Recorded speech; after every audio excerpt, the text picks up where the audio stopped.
So if you wanted to start with your, origin story, or basically how you, just how you got to this point. Well, essentially, let's see. I went to college thinking that I wanted to be a lawyer.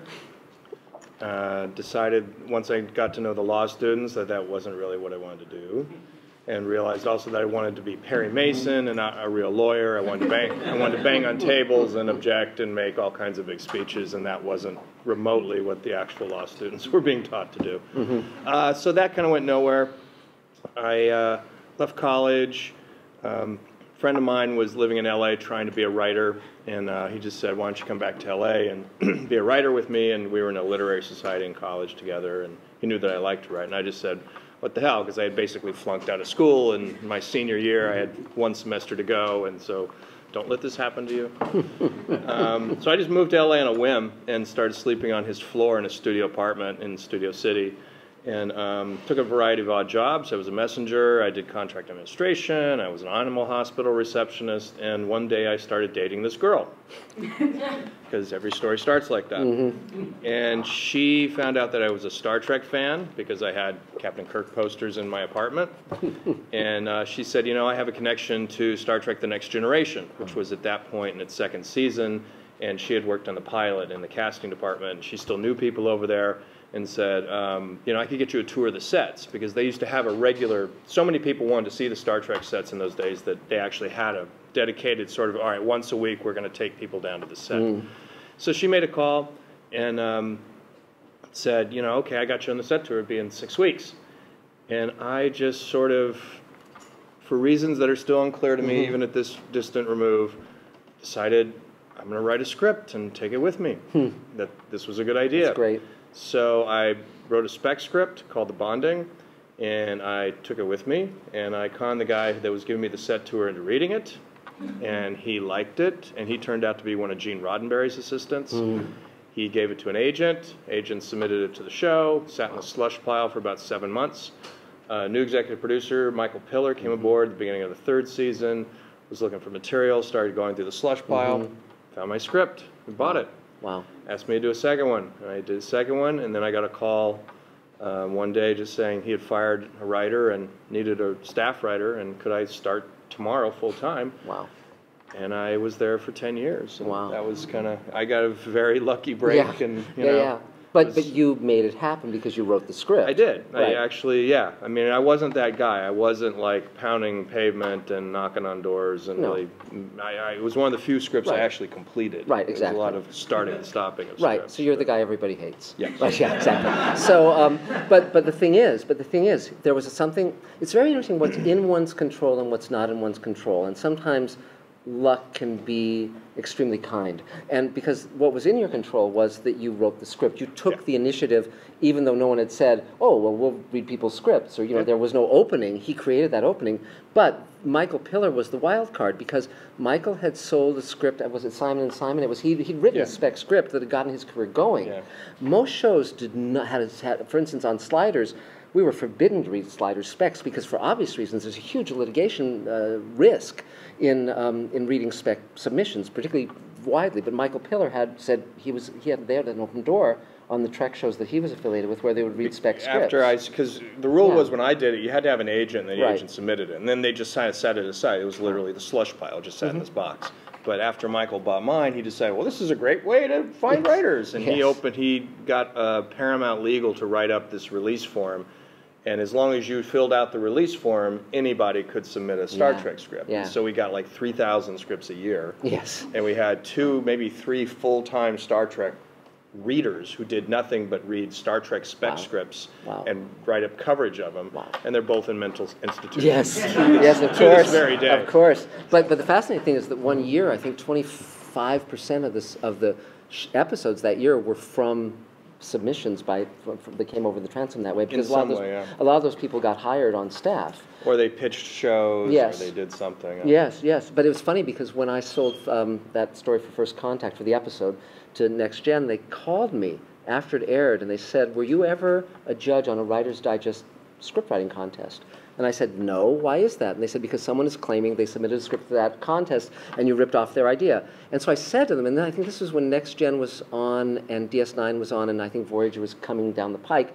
And I said to this guy, how many episodes of these various Star Trek series get plagiarism lawsuits? And he said, all of them. A lot of them. Yes. I did several depositions. There was, people, you know, it's just the way the world works. There's a certain commonality of ideas. Yes. When you're having that many people submit. Right.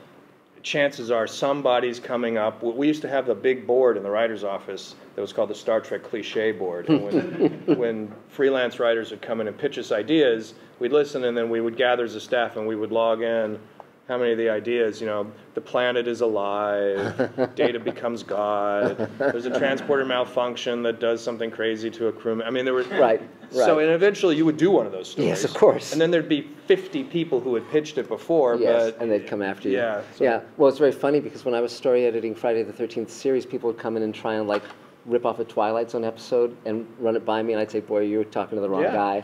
You know, because it's like the ventriloquist dummy and so forth. And by the way, this is the new edition of the companion. This is your copy. Oh, thank you. And so I'll sign it to you when we're all done here. So but cool. but that's got 100 pages of new material, 500 new photographs, and audio, video links to rarities that you can watch and listen to. So it's super cool. This is really one of the best guides I've ever seen. Yeah, it's so thank you. thoroughly researched. Thanks. Yeah. Well, really there you good. go. Thank So you. that's for you. So okay. So you're on Star Trek for 10 years. And did you have an inkling of what you wanted your career to be or where you wanted to head? Did you know you wanted to be a showrunner? I pretty much did. Yeah. I kind of, from the beginning, I mean, I had read a seminal book in my life was called The Making of Star Trek by Stephen Whitfield, which came out in the early 70s, late 60s. Me too. And me too. It was really about how that television show was put together from soup to nuts. I mean, it was Gene's original pitch. It had the story outlines. It talked about pre-production, fights with the network, and I read that in middle school, and I sort of, even though I didn't think that was a reality of something I could actually do as a kid growing up in a very small town in Central California and thought I wanted to be a lawyer, I'd always sort of thought, God, wouldn't that be an amazing thing to create and run a TV show? So when I finally was in the business, I kind of quickly had my eye on, well, I want Michael Pillar's job. Yeah. You know, I want to run the show. I want to be the one that sits in the room and says, yes, no, we're doing that, we're not doing this, this is how you need to rewrite this, Right. I don't like those costumes. You know, it's Right. like you want to, Right. I wanted to run the whole thing. So, That's great. Yeah. So okay. So after Star Trek, so just describe a little bit your trajectory to where you are now in terms of getting that power, getting that control. Well, over the 10 years, I did two of the Trek series. I did Next Generation for 5 years, and I did Deep Space Nine for 5 years. And basically, it was sort of like undergrad and graduate school in terms of television writing and production is how I kind of look at it, because I didn't know anything going in.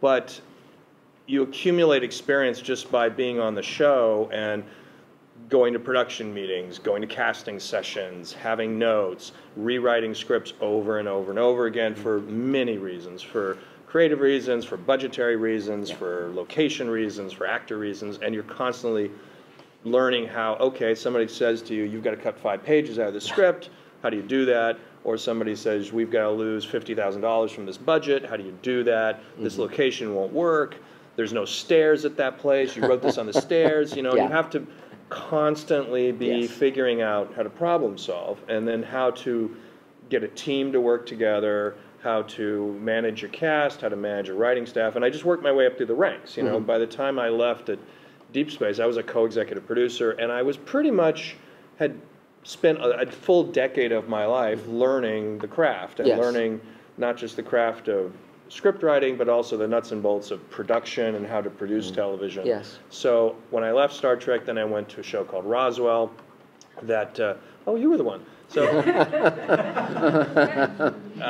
I stepped in there. It was its second season. Jason Katims was the showrunner, but he kind of wanted me to take over because he had other projects he wanted to do. So I ended up sort of taking that show mid-season, and I ran it in the third season. Then that show was canceled, and then I got two things kind of happened simultaneously. I was approached to do a remake of Battlestar Galactica because they were looking for someone with a new take on it. And I was also asked to showrun a show called Carnival for HBO. So I sort of showran which was an existing pilot. Like they'd already shot the pilot, but they didn't have a showrunner, and that was all complicated and very political. But I took over Carnival and ran that its first season. Wrote the Battlestar Galactica miniseries sort of simultaneously, then at the end of Carnival's first year, I really didn't like that show, and didn't like the people on that show. Yes. I did get my wife out of that show. It was the one good thing I got out of that show. But then Galactica was maybe going to be a series, and I left HBO to go to Sci-Fi, and so went to run Galactica. Did Galactica for the next 4 years, and then that, you know, at the end of that, we did Caprica, which I didn't directly show run, but I kind of supervised. Yeah. And then I left and took some time off, and then went to a deal at Sony Pictures, and I'm still at Sony, and did a pilot for them that didn't get picked up, and then lots of other, you know, wrote pilots that didn't get picked up, and then finally did Outlander, which is based on a series of books. Sold that to Starz. We're still doing that show. We just wrapped our 4th season on Starz. And then most recently, I'm working on a show for Apple, because Apple's doing its own kind of original content, and we're going to start shooting that in 2 weeks. Yeah, and that's so cool. That's so cool. That's such a great idea. So just to go back a couple steps. So, because I remember also when you were first starting to work on Galactica, you know, you'd done a number of pilots that hadn't gotten greenlit, like 17th Precinct and so forth. And I think if I recall correctly, you told me that part of the thought process was, if it's a property they already own, you're not having to start from scratch, and you can still do creatively what you want to do with it, but they have sort of skin in the game a little more. Yeah, I mean, that was the big sales point on Galactica. Yeah. Universal had taken a couple of stabs at remaking it and rebooting it, and they just hadn't worked for lots of different reasons. But it was still a title in their library that basically had name recognition. Like, they had done whatever market studies, you know, that they do at these studios, and the name itself was remembered. Like, people went, "Oh yeah, Battlestar Galactica." They didn't really remember the show very well, because the show was only on only on the air one season. Yes. And in those days, that was like 2002 when I was approached, and the series was not available on video. Like, you could not get the episodes. You could get the pilot, the 2-hour pilot on VHS. Right. Ask your parents. Yes. You know, and that was it. Yeah. So people really weren't watching it. It wasn't really part of, like, oh yeah, they're obsessed with the reruns or anything. Nonetheless, it was, when it made its debut in the 70s, it was kind of splashy and big, and people had a memory of the title. Yes. So Universal's marketing just basically said, in a very cold kind of way, we don't care what it is, we just know we can market this name, so we can probably get this on the air. Great. So it was from their calculations, it was just a very analytical, like, oh yeah, we've got this name, it means something, if we can probably market it if you can find someone to make the show. And so they just told me, we don't really care what it is, it's just, you can rip it out, you can totally throw it away. And I was like, well, I don't really want to throw it away, but you know, I have an idea what to do with it. Yeah. Well, see, it's fascinating, because it's very interesting. So with Star Trek, you were starting with a series that had been good, and then it was just like, okay, we're doing a new version with its own specific voice. Let's not fuck it up. Right. You know, but with Galactica, you did something really miraculous, which is you took a mediocre show and made it into something really spectacular. And so that was, you know, great. If you're going to do a remake, do one where the bar is kind of low. Don't go remake Gone with the Wind or no. Casablanca. Yeah. It's like, you're like all the people who try and bring Twilight Zone back. Twilight Zone. Yeah, exactly. You're really asking for trouble. Yeah. But the fascinating thing about Galactica was that it was commenting very directly on, because this is in just as the Twin Towers and all of that, and terrorism and Guantanamo and, you know, torture and all of that stuff, and you were really stepping up and taking that on, and it was a real amazing circumstance where great writing staff, great production, great VFX, great cast, and so it's sort of all the stars aligned. Yeah. And so, but what was driving it was your vision of what you wanted to do with it. So I don't know if you want to talk about that at all. Well, it was, you know, when I first was approached, David Icke, who became my producing partner on the show, he was a producer, he was a former studio executive, and he had a deal at the Universal. And David called me in February of 2002, I think, January, something like that, and said Universal had approached him, like, hey, this title, we're looking for somebody to do a reboot on it. Do you have any ideas? David and I knew each other from other work. And he said, yeah, Ron, what do you think? Would you be interested in doing a remake? And like I said, I hadn't seen it in a very long time. I remembered it when it was on the air as a kid. And I just said, let me go watch it over the weekend. So I tracked down the pilot, and I watched it over the weekend. And I was very struck by it because watching it in, literally like 3 or 4 months after the 9/11 attacks, and you're watching a show that's about an apocalyptic attack on the human race that wipes out billions of people, and then the show becomes about the few survivors who are running away into the night and chased by their enemies. And I just knew, as I was watching this, if you did that show today, at that moment, it was going to have a very different emotional resonance to the audience than it did in 1978. So I was really intrigued by that, and I thought it was a chance to make science fiction relevant again. I kind of thought that at that point in time, TV in particular, and science and in film, had kind of gotten away from it. It had become very much popcorn and kind of silly, and people weren't taking it seriously as a genre anymore. And I thought, one of the things that I liked about the original Star Trek, about Twilight Zone, about those pieces, was that they were socially relevant. They were about us. They were about experiences that we were going through in our daily lives and on a national level and a cultural level, and it was a chance to comment on that and view things through a slightly different prism that allowed the audience to kind of have a distance from the material. You weren't calling things Republicans and Democrats or Al-Qaeda. It gives you a remove. It gives you a remove, and it lets the audience just kind of watch and sort of take in the themes without getting all defensive about their tribe. So I got very excited. I said, yeah, I'm in. Let's do this. And then it was an opportunity to not just do the social stuff and the socially relevant material, it was also a chance to sort of change the way science fiction was shot and produced, which I thought had gotten very old and very tired and very stale. And everything from editing to camera work to the way the sets were lit to the music and sound design, and the characters were too cookie cutter, and I wanted them to be complicated, more ambiguous, and deeply flawed heroes. And it was a chance to put into play a lot of stuff that I'd been thinking about for like the last 10 years. That's cool. That's very cool. Any questions at this stage? Yeah, go for it. First one is, when you go to pitch your series and stuff, do you have to have all the episodes written, or can you just like either have an outline or just one of them written, or do you have to have all 12 written? No. In fact, most people do not have them written. No. Usually, things change. There's what we did in the past and there's the way they are now. Generally, the way it is now, you're going in with, here's the core idea, here's what the show's about. Like when I pitched Outlander, for instance, it was like, okay, this is based on a series of books, and this is the story. Basically, this is about Claire Randall, who in 1945 has just come back from World War II, where she was a British Army combat nurse. She's reuniting with her husband in Scotland, and they were separated by the war, and they're having sort of a second honeymoon. And she goes for a walk in the Highlands, and she finds this circle of standing stones, sort of like Stonehenge. And she goes up and she touches one of them, and suddenly she's in the 18th century, and there's Highlanders running around and being chased by the Redcoats, and she doesn't understand what's happened, but begins to realize that she's actually not in 1945 anymore, she's in 1745, and she's caught up with a gang of Highlanders who are rustling cattle, and one of them is injured and has his shoulder is dislocated, and she's a nurse, and she recognizes how to solve that, and she fixes his shoulder, and it's sort of this is how these two characters meet. And basically the arc of season 1 is about Claire trying to get back to the 20th century and return to her husband, while at the same time she's falling in love with this young Highlander whose arm that she treated.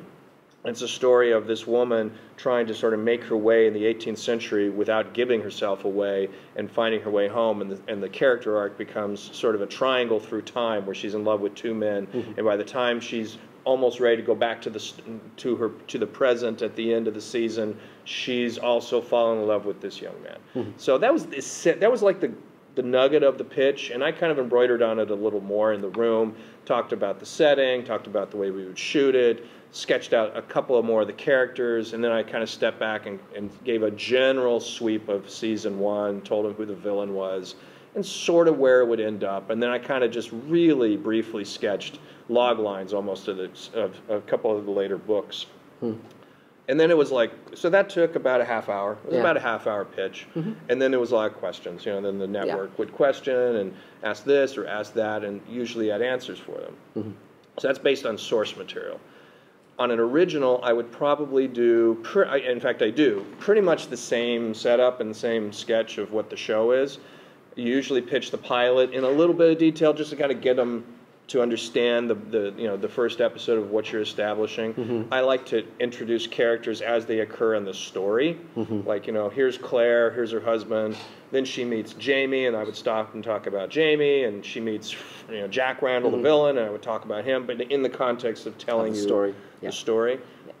It's easy to get bogged down in the pilot and spend a lot of time in the pilot, and actually that's a mistake. You kind of, in today's environment, they are looking for sort of what's the arc of the first season, where are things going, like how's the first season going to end, and what's the general, character arcs that are taking you through it, and the general story that's taking you through it.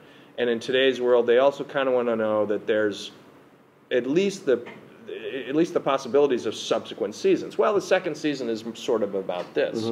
The third season is sort of about that. They don't really require a lot of detail in the outgoing years, in my experience. Every network's different. AMC is notorious for wanting all this ridiculous detail that I think is just a big jerk off. So some of them are, some networks are just annoying. But so given that, so it's very interesting because Battlestar Galactica is very different from Outlander, and the new show is different yet again. Is there something that creatively drives you from project to project, or do you see a larger arc for your career in terms of what you want your body of work to be or to say? It's usually just as simple as it's a show I want to see. It's like if in my brain, if it's a show that appeals to me, it's very narcissistic in a certain level. Do I want to watch this show? Yes. Is this show appealing to me? Does this make me laugh? Does this make me cry? Does this get me excited? And then my enthusiasm and my emotional connection is kind of what they're looking for. I've heard times, in other pitches over the years that, I would pitch something and they just didn't see why I liked it, would come the feedback later. Well, we're not sure why Ron is interested. He didn't see, he pitched it fine, but I'm not sure why he wants to do this. And so it became, I started to realize that, you have to kind of have a connection to it. They're looking for you to be enthusiastic, to be passionate about this idea. So you do want to be able to sort of, and you can't fake that, so you could try, but it's better if you want to do this piece because you really want to see it, is kind of where I start everything. So it's passion. It's passion. Yeah, they talk about that frequently. Yeah, Randy. What are the main differences between a director and a showrunner? In TV, they're very different. It's almost like in film and TV, the roles of writers and directors are flipped. In a feature world, the director is king, and it's really all roads, all questions go to the director about what this film project's going to be, what are we going to do. You'll have producers and you'll have a writer, and the writer 9 times out of 10 is going to get replaced and rewritten, and there's a lot. You do a feature film and you feel the line of writers standing behind you, ready to, as soon as you're dead, the next one takes over.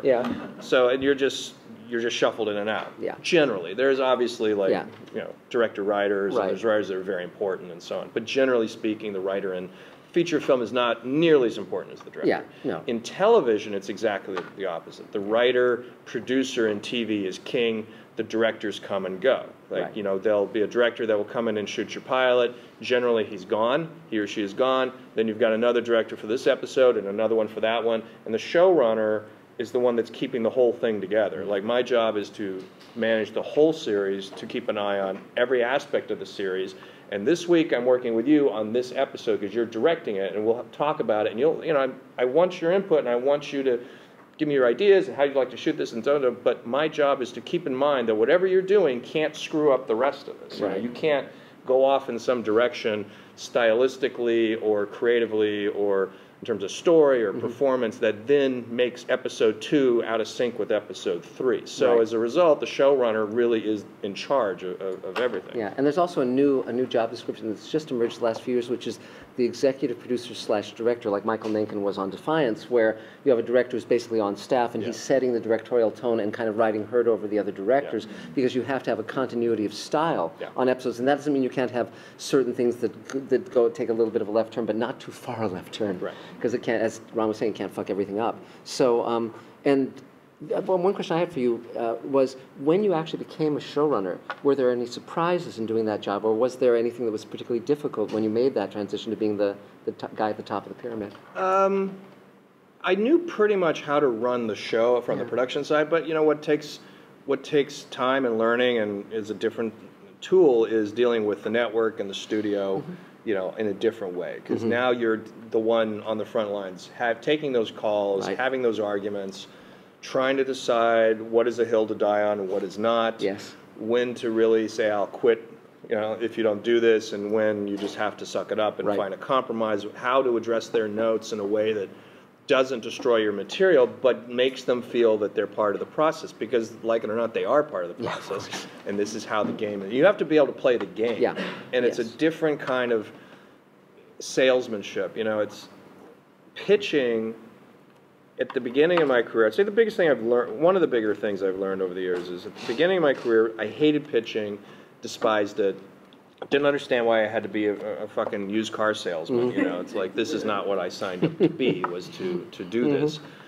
But over time, I realized that I have to pitch all the time, not just in the formal setting of pitching. Yes. I'm actually pitching the show to the director of the week. I have to pitch it to the cast. I have to pitch it to the studio on an ongoing basis. I have to pitch it to my own writers.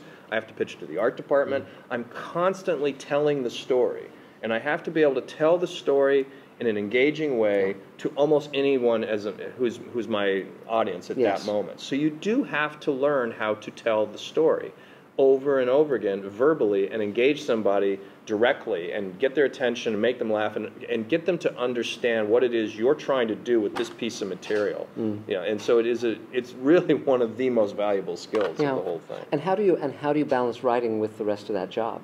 I mean, how you do less. I mean, what you end up doing as a showrunner, especially in year one, is you do a lot of rewriting. Like, for instance, in Outlander, I rewrote every script year one. I only am credited on like the first two, and I think I have a co-credit on the last one, which is fine because my job's not to just get credits all over the place. But what you find is that in the first year of the show, the showrunner is figuring out the show too. So even though we broke the story in the room and I sent you out to go write this, and you bring back a draft, that's what we talked about, and this is what we all agreed the show is, and you did a good job at it, and I read it and I go, this isn't right. This is not where we are. So I need to, at a certain point, I might give you notes, have you do it again, but there's a certain point where I just got to get my hands dirty. Just give me this thing. I got to play around. What's not working for me? Oh, I'm figuring out the rhythm of the show because I had this conversation in the writer's room last week and it sparked an idea and I'm starting to see it, but I can't really convey it until I've written it and put it on a page. So over season one of the show, you just are rewriting stuff because you're figuring it out along the way. And then as the show matures, hopefully you do less and less of that. Like we got into the second and third seasons and fourth seasons of Outlander, I started really dialing back to the point where I don't rewrite those scripts, and I have other people that are kind of show running it more or less, and they're doing rewrites. But original first drafts for the showrunner become, at least in my experience, because every showrunner works a little differently. For me, I do far fewer of those than I used to as a staff writer. Yeah, and one thing also that we have to be very good at is multitasking. I mean, it's very funny because people are, sometimes amazed at how I'm able to juggle all the things I juggle. And it's like, well, it's innate. I mean, you learn that just from being years doing it. Yeah, Laurel, question? So on that note, who has the final say on casting, on wardrobe, on all those things? I mean, as a showrunner, then you obviously have a lot of, influence, but then does it go to executive producers for final? Well, the showrunner is an executive producer. Yeah. So it's like the term the title producer is a very malleable one, so it's very confusing. A lot of shows you're going to see 5, 6 executive producers, but only one of them will actually be the showrunner, and it's not really identified. Right. Generally, it's like the most senior credit, generally, but even that, it kind of varies a lot. So the showrunner has final say within the show. Nonetheless, things like casting, I definitely have to get approval from the studio and the network, so I don't really have the final say, especially when you're doing main cast, your regulars. That's a very tedious, long, fraught conversation where the studio and the network inevitably are trying to get movie stars, and you're trying to get someone who's just going to do a good job, and there's a lot of arguing and bitching back and forth. Once you've cast the main players on the show, the guest cast is generally much easier, and they kind of like stop caring, and so I get sort of final say on the guest cast, more or less. You still have to get them approved. Scripts, same thing. I mean, within the show itself, the showrunner has the final say, but there's always somebody above you. You're always dealing with the studio and the network, or sometimes they're the same entity if it's like Netflix or something, and those people are giving you notes, and those people are, you're having creative arguments with them, and you're having budgetary arguments with them, and you don't really get the last say, but you're certainly the one, you're the guy or the gal, and you're the one that they've entrusted with the show, so your point of view has a tremendous amount of weight. Right, exactly. And yeah, Amy. So when you're pitching a TV show idea to a network, and you have in mind certain actors that could play certain characters, is it a good idea to say, hey, I think so-and-so could play such and such a character if you don't already have that person attached?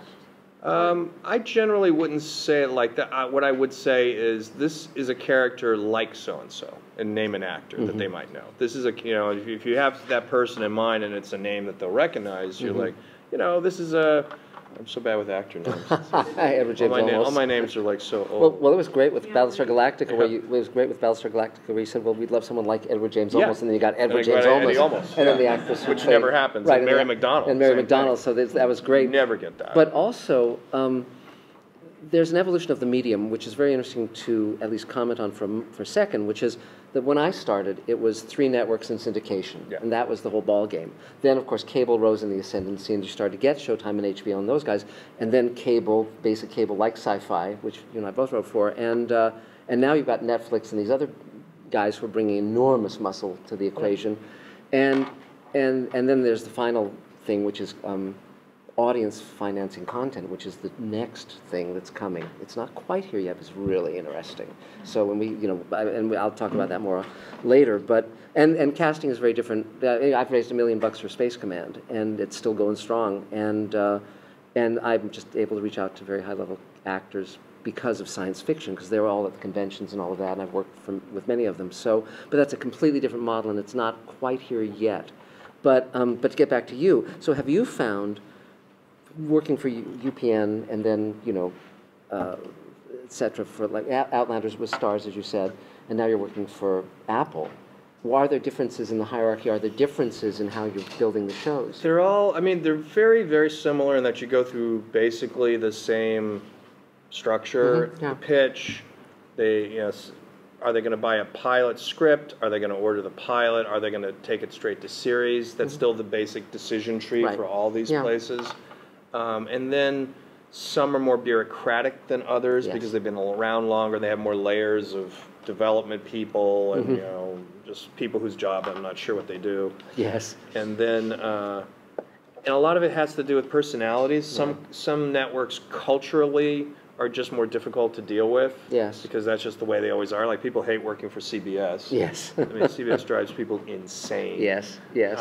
And so is AMC. Yeah. And then there are networks that are great, and that are much easier to deal with. You're going to have conflict with all of them because there's a natural tension between what you want to do as the creator of the show and what they're trying to do as a business. And that's just baked into the industry since the silent days. And also, by the way, Netflix doesn't tend to do pilots. They greenlight seasons. Exactly. And additionally, their executive hierarchy is very, very different, which is their executives, their programming executives, development execs, are overseeing different regions of the world. Yeah, so they're it's very different. Yeah, it's very, very different because they discovered that foreign language TV shows would work in the American market, and that was big news, big news. So, yeah, over there. So I just had a question. From your experience, because you had your experience with Outlander and now I guess with what you're doing for Apple, do you think it's easier to pitch a pre-existing IP versus something that's original? Yeah, it is. It always is. Basically, an IP gives them comfort. It makes them feel safe and secure and all warm and fuzzy because they just feel like it's really true. They feel like, well, someone else has bought this once, so it's safer for me to buy it. It's just that simple and that stupid because they really... Is there a way to help you pitch that original idea? No, you have to kind of go in it's the same pitch, really. With an IP, you can point to the original piece, whether it's a graphic novel, series of novels, whatever it is, and you can say, this is the path that the book's laid out for us, and this is where the show is going. Right. And that gives them comfort too, and they're like, oh, there's a plan. But if you're pitching an original, it's the same deal. You just have to have your plan. You don't have to have it worked out to the nth degree, but they want they want you to be confident in what you're pitching them, and they want to have confidence that if they buy this, there is a life to it. It's not just, unless you're selling a limited series, they don't want to feel like it's just 5 episodes and out. Right. They want to feel like, oh, this thing will live for 4 or 5 years or something because you pitched a vision of a series that they can see has that kind of life to it. And an interesting change in things is that prior to Handmaid's Tale, if a book had been made into a movie or a TV series that tanked, that was the end of it. But because Handmaid's Tale was made into a movie that failed, and then a series that's been hugely successful, now they're looking at all sorts of books that were made into unsuccessful movies and TV shows, and it's given them a new life. So the rules change depending on sort of what the most recent successes are. Yeah. And so there's never ever a rule that's set in stone. It changes. It changes a lot. Yeah. So Bruce. How hard would it be to pitch the idea of, say, a Star Trek version with kids where you give the adults the A story and give the kids the B story? Generally, I wouldn't pitch it like that because I think that makes them think that that's 2 different shows. You would want to pitch it in a way that sells that idea. You'd want to pitch a storyline that someone listening to it can say, oh, I get it, that would appeal to adults on this level and kids on this level. Or you could say that. You could say, here's a great story, and I think this story will appeal to adults and kids alike, and then pitch it to them. But I think if you break it out literally into the A stories for the adults and the B stories for the kids, that sounds wrong. Yeah. It hits my ears as like I'd be like, what? Hey, how does that work? That doesn't. It's a subtle difference, but I think in the marketplace they would sort of look askance at that. And how much can you tell us about the new show? What's very little. Apple loves their secrecy. It's essentially an alternate history of the space program. Is what I can tell you. Yeah, the manned space program. Yeah, and it's super cool. It's very cool. Yeah. And so great. Yeah, go for it. I was actually on Thursday. I just read for one of the reporters.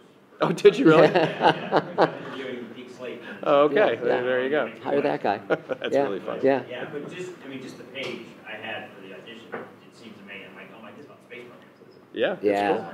It's cool. It's really cool. Yeah. I did have a question now. When between projects, are you ever like when you were winding down Battlestar, were you starting to write Outlander or the next one or Roswell, or do you get a break in between each one? I was thinking about it. I seldom. I very, very seldom spec material. I find personally that I need the finality of a deadline and someone who wants it to make me do it. I can start a lot of specs and then I seldom ever finish them.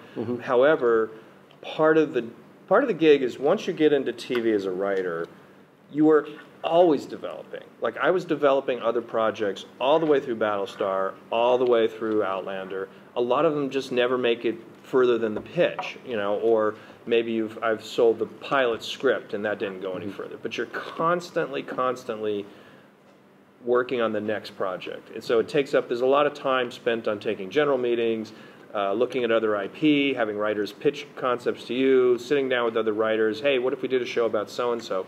And it's just an ongoing churn. I'm doing it now. I've got these 2 shows that are going concerns, and I'm developing other things. That's just sort of how the job is. And when you're a showrunner, it's kind of expected. You're expected to be, I have an overall deal at Sony Television. They expect me to be developing other projects. They don't really want me to just focus on one. So it's just kind of how you live. Yeah. As a writer on TV shows, I was told that you're not allowed to write in any other genres or other companies or movies or anything. Depends on the deal. Against the contract rules. Depends on the deal. I mean, basically, what they try to do is they will say, it depends on who you are and what your deal is, right? Like you said. But generally, they're not going to want you to, if you're on my staff, your deal is probably going to prevent you from writing simultaneously for another show, right? So that's pretty much exclusive to this show. Depending on who you are and your experience level and what your, how much leverage you have, your deal might have an opening for, and she's also allowed to develop other projects. Or there's a pre-existing project that you've been working on for a couple of years And we've carved out a loophole in the contract where if that project goes, you can go do it. But it's all part of the negotiation, and it's really about who you are and how much leverage you have. But years ago, it used to be that if you wrote for TV, you generally didn't write for movies and vice versa. That's totally different now, because it used to be illegal for a studio and a network to be owned by the same parent company, and then Reagan swept all those laws away. And once you got the studios and networks owned by the same parent company, they were trying to maximize the writer's deal. So often a writer would be on a show, and then during hiatus, he'd be writing a feature for that same place. It just depends on, and also some writers are, like Ron, are on overall deals, and others are, and this actually gets back to the whole notion of freelancing, which really doesn't exist anymore. Yeah. Because when we started, literally, you could go from show to show to show to show writing freelance scripts, and then if you did a good job, as Ron did with his first Star Trek episode, they'd bring them on staff, because particularly when the staff is heading toward the end of the season, you're running a little on fumes. Sometimes, writing team comes in, does a great freelance script, you say, let's bring those guys in, et cetera. But freelance doesn't really exist anymore. It's primarily staff. But additionally, like let's say you're on staff on a show and you're writing a novel, they're generally not going to give a shit about that. If it does, right, or if it doesn't impede you doing your job. Yeah. The other thing is sometimes, like let's say you've created a series, and one negotiating thing you can say is, well, I want to retain publishing rights, and they'll often throw you that bone. In other words, if you want to publish your scripts or write short stories of those characters or something. And there's a really interesting new wrinkle, which is really weird, which was Amazon tried this thing where they got the rights to publish fan fictions on different TV shows, fan fiction, and sell it. So there was a licensing deal. And so Joe Dougherty, who was executive producer on Pretty Little Liars, started writing fan fiction of Pretty Little Liars, and he made a ton of money. It was hilarious. That's very funny. And so it was like, it was canon but not canon. Yeah. It's really hilarious. But so that's another strange new wrinkle. It's an emerging thing. So, other questions? Good Lord. Nick. I have a fairly simple question that relates to development. I'm in the process just now of getting maybe 2-3 meetings in pitching projects, and certainly, for somebody like yourself, that conversation isn't really, it's not a battle of expertise. Certainly someone of your experience is going to know more than the person you're talking to, especially if they're like 22 years old and somebody's son or daughter, or whoever it happens to work out. So my question to you is, how do you win? Like, what's the strategy for those conversations when it's not based on expertise, when it's based on other things? When conversation with the conversation with development people. So let's say you've given a series concepts, plus or minus whatever, treatment or pilot or whatever else. They call you, they say, okay, we like this. Come in and talk to us. You go in, you have one meeting. They come back, they give you some notes. They say, okay, let's have another meeting. And the conversation evolves. And I'm at the stage of, I'm a little person in quite in large situations that are unfamiliar, and I don't know how aggressive to be on the points that I want to contest, the points that I want to give back. Yeah, they haven't bought anything yet. It's a tough one because you are trying to establish a relationship and trying to also, because they also want to know that you believe in material and that you're not, they kind of want you to fight and they don't want you to fight. Yeah. It's a delicate line. I mean, you just have to be aware of where you are, which you are, in your position, and you're young, and you can only fight so much, and there aren't many hills to die on at this point, right? And you also have to remind yourself, this is not the last thing I'm going to ever do. This is not it. This is like this. There's this one, and there'll be another one, and there'll be another one. I'm learning from this, and whatever. So you're trying to work with them to make the show better. And not destroy it at the same time. And if it becomes a piece of crap, that doesn't help. So at a certain point, you do have to walk away or just say, this ain't going to do it. Because just because they helped you make a piece of crap, they're not going to take ownership of it. They're still going to blame you for making a piece of crap. So, but there is, in that journey, at some point, they're going to say, or you're going to say, hey, we need a showrunner. Who's going to run this thing, really? Because they're just not going to have you run it, right? So either you're going to bring in somebody because your agent or your network, you've talked to some showrunner or some person who's about to be a showrunner, and that person gets brought into the mix, and then the power dynamics will shift, and you have to kind of deal with that and realize, okay, now it's really about what he or she is going to want to do, but hopefully I have a good enough relationship with them that I'm still in the mix, and I'm the creator, And either that's somebody that they're going to bring to you and say, hey, we like this. Now it's time to talk about a showrunner. We want you to meet Marc because we really like Marc, and we're going to put you two together. Or you're going to say the same thing. Hey, I was thinking of Ron because he and I, had coffee once, and he really liked this idea. But that moment is kind of what you're moving toward in television, is getting to that, because once there's a showrunner involved that they accept as a showrunner, you've moved to the next stage. Now they'll pitch it to a network. They're never going to pitch it to the network, most likely. There's no rules. Generally, they're not going to pitch it to the network without the network saying, well, who's showrunning it? Oh, it's this guy. It's this guy in the room. Right. And this also speaks to a larger issue, two larger issues, actually. One is, what gives you the legitimacy to even get in the room? That's a big part of it. And also, when you're talking about winning, it's very important to have someone on your side of the table, someone on your team who's a closer.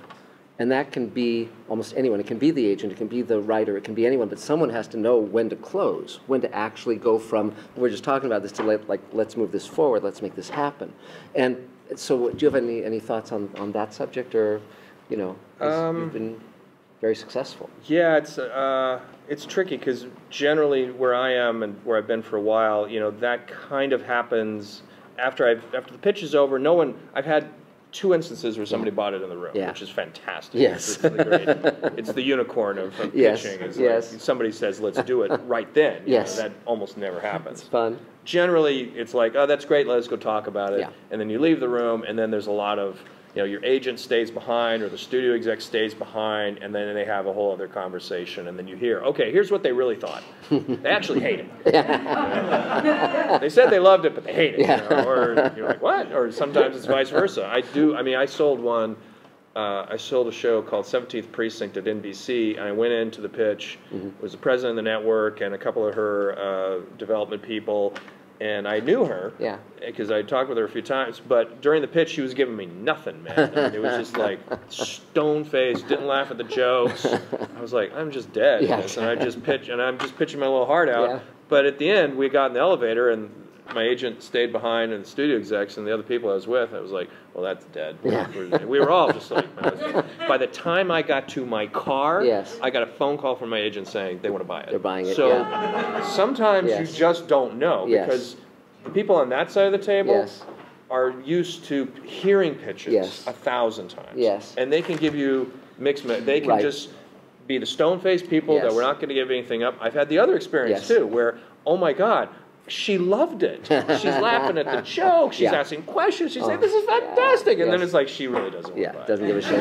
Exactly. So you just have to take a shot. But the bottom line on that is, do not be rattled by a poker face. Because sometimes that's just their method. And sometimes that might just be that they don't want their own team to be getting any signal off them. They want to, because then when the thing is over, they can turn to their team and say, well, what do you think of that? And they can get an honest response, because they don't know if the boss liked it or didn't like it. So there's a lot of different subtleties. But again, this gets back to, what they do want is, they do want you to be passionate about what you're pitching, clear about what you're pitching, not go into too much detail, but give the key of it, the heart of it, the point of it, and also the machine that makes the show go over time. They hear a lot of pitches. A lot. So to them, it's a little bit of a grind. You have to have some sympathy for being on that side of the table. They hear a lot of pitches. They hear a lot of bad pitches. And they have to sit and suffer through like an hour with people. I've sat in some pitches where it's like, it goes for an hour, and they're pitching you literally the entire pilot, scene by scene, almost dialogue. And you just are like, I just want to die. Can this person leave the room? So you have to have some empathy for what it is to be over there. And don't pitch every single moment of the script. I mean, I don't know if you've had this experience. I have one as a producer on a show where, this is back in the days of freelancers, where they'd come in, they'd be going into excruciating detail, and when you say, can you just give me the broad strokes? They never can. They keep going, and they go right back. Exactly. So there was a question in the back, Tankersley? Thanks for knowing my name. Yeah. I love the pitch. The pitch makes me happy. But I'm working with a screenwriter now who's got a screenplay that is very specific time period, over a 10-week period of time in World War II. I think it's a great film screenplay, but in looking at it objectively, I'm thinking, because of the demand for content in episodic, that it might be a better win to break that down into, 2 or 3 season pitch. Do you have any thoughts on TV is where it's at, baby. I mean, this is that moment where the television, there is so much need for content in television. Yeah. And there's so many buyers, there's so many platforms, they're all looking to get into the content business. And the feature business is very difficult and frustrating, and it has kind of siloed into the giant tent poles and the art film, and the in-between films are really, really hard to get made and take a long time. Yeah. That's the other thing. TV development is fast. Yes. You're going to go in, you're going to pitch it, they're going to tell you yes or no very quickly. In features, it just drags for a long time. Now, for something like what you're talking about, as soon as you say 1 or 2 seasons, you're in a weird kind of in-between. So they're going to be like, well, what is it? There's the limited series model, and then there's the series model. The 2-season is kind of a strange hybrid that doesn't really have a market, or 3. You want to get to 4. You want to get to like 4 or 5. That's like a viable television series in today's marketplace. Yeah. A limited series is more of an 8-episode, 6, somewhere in that ballpark. Yeah. Periods is expensive, so you have to keep that in mind. So yeah, and there's a couple of other things where the medium has changed. It used to be when they said anthology, they meant that every episode was a different story, like Twilight Zone. Now when they use that term, it means that each season has a different cast and a different story, but it might have the same setting or whatever. The other thing, and Ron was touching on this a bit, the British model, because I've been spending a lot of time in Britain, and we're doing a feature in Britain, and I've been meeting with a lot of the TV executives there. Generally, they write all the scripts first, then they shoot the show. But frequently in series television, in what we've been doing, the show's in active production through a lot of the writing. The good part of that is that then the performances, the dailies can be informing you about what the show is and what's working and what's not working, and that's a great evolution if you're present to it and not just jamming the actors into these roles that you've preconceived. You learn a lot, and it's one of the important things about being on a show. One of the skill sets of being a staff writer on a TV show, and I mean just a writer who's not the showrunner, but even the showrunner, is the ability to write to your cast. Yeah. You start learning from the cast. Whatever you thought the characters were on the page is great, and you're trying to maintain the integrity of what your thing is, but now you have this actor playing this role. Yeah. And you're going to watch him or her on camera. And you're going to learn rather quickly what works for them and what doesn't. What sounds good in their mouth and what doesn't. Are they good at comedy? I really want this to be a funny character. They're not good at comedy. It's not a funny character anymore. Right. Are they good at action? Are they good at romance? You will learn, and you'll learn their pattern of speech. Yeah. And that's something that's hard to teach, but it's an intangible part of writing for television, is listening to your cast and hearing how they say things, and hearing how they will say something. And so there's a point where you kind of forget about who I thought Adama was, or who I thought Baltar was at the beginning. Now I'm listening to how Eddie Olmos says the lines, and I'm listening to how James Callis says the lines, and I'm writing with their voice in my head as I'm writing dialogue. And that's true across the board. You've got a cast, you now have to make them comfortable, and the character and the actor have to meet in this like perfect synthesis, and that's really on you to write the character in a way that makes them feel comfortable. Yeah, but it's also thrilling. It's really fun. So, and also, do you want to introduce yourself? You just came in. Oh, great. So late to put me on the spot. Yeah. You're totally taking names. Yeah, you're totally screwed. Well, yeah, absolutely. I'm Jay Holman. I'm a producer, director, former cinematographer. Great. Been for about 30 years. Cool. And working like hell to try to break into television as a director. Okay. Yeah, cool. and actually let's discuss that, because some of our other students do want that shot where they might have done features, they might have actually sold features, gotten decent distribution, but maybe not studio, maybe indie. How are directors selected, and how can someone break in? Because it's hard. It's a tricky thing. I mean, it's a weird moment, because I know that it's hard to find directors. Huh. There's so much TV going on. Well, here's the thing. It's hard to find directors that are available, that will do the show, that have the credits, and that can get approved, right? You have to meet all these sort of the criteria. So I think, and it's very similar for writers. It's I think it's a much bigger opportunity now than it was 10, 20 years ago, because there is so much more out there, and there are so many more platforms, and there's just so many more shows by an order of magnitude, really.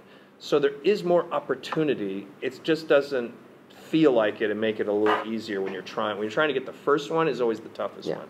If you have a feature career and you have a feature credits and you've got that's a big leg up. But you still have to network. You still have to, you have to have an agent. You have to know people at these places. You have to get your reel in front of people. You have to, get yourself in front of the people looking for a director at that moment. And it's hard to tell you how to do that, except that's the job, is to figure out how to get yourself in front of people who are looking for someone like you, because it is a difficult marketplace. We're having trouble getting enough directors for our show. It's a big commitment of time. There's a lot of production. Some people are out of the country. Some people, haven't done TV before. You kind of want people who've not going directly from features and doing their first. No one wants you to do their first episode on my show. Right.